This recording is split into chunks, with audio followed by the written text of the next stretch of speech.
Ever seen the movie Up? You remember that dog that he always gets distracted and he'll see a squirrel and he'll yell, "Squirrel!" and then he'll run off?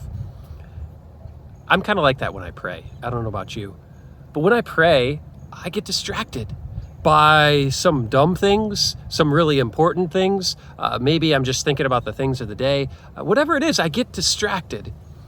But here's a secret that we can use, not to help us eliminate distractions, but actually to use them, kind of like a spiritual jujitsu, in order to love Jesus even more in the midst of the distractions. So you remember that dog, right? Well, if you're walking a dog and the dog wants to run off of the path, there's a couple things that you shouldn't do, and I hope you all know this. The first thing that you shouldn't do is just take the leash off and let the dog run in traffic. The other thing that you shouldn't do is beat the dog and yell at the dog and just trying to drag the dog along with you. Both of those are bad ideas and could get you arrested. The thing that you should do is we just gently pull the dog along and say, "All right, come on, this way, this way." And as many times as we do that, we're getting the dog a little bit farther down. Well, our minds are kind of like those dogs that get distracted. And we shouldn't beat ourselves up. There's no reason to do that, and that's just going to make things worse. God is patient with us. He wants us to be patient with ourselves. We shouldn't just kind of let our minds wander because we're there praying for a specific purpose. But what we can do is every moment that we're distracted, we can choose God. And in that moment, what we're doing is we're saying, "Jesus, I love you more than these other things. I love you more than even these other important distractions that I might be having." Well, how do we do that? Well, the thing is, God is infinite.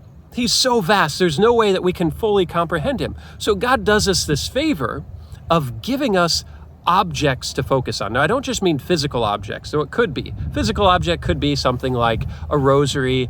It could be a picture that we're looking at. It could also be just Jesus in the Blessed Sacrament. But another object of prayer could just be a scripture passage that we're praying with, a short passage from the Gospels. It could also be a thought or an inspiration that we had that gave us a lot of consolation or encouragement. It could be just the theme of the day. Whatever it is, that is our little glimpse into the eternal mystery that is God. And that's what he has set before us. And once we have that object, for that period of prayer, say 100 times we get distracted, there's 100 squirrels that run by. Well, at each moment, if we just redirect ourselves gently, patiently, lovingly back towards Jesus and say, "Jesus, I want to love you more than this." And we redirect and we refocus on whatever it is that object of prayer is. Well, guess what? We've chosen 100 times to love Jesus, and he's not going to be disappointed with us. And if we kind of slip up a little bit, once again, he's so patient with us. We always can begin again. So I hope this helps. It definitely helps me. And I ask you guys to pray for me, and I'll pray for Squirrel.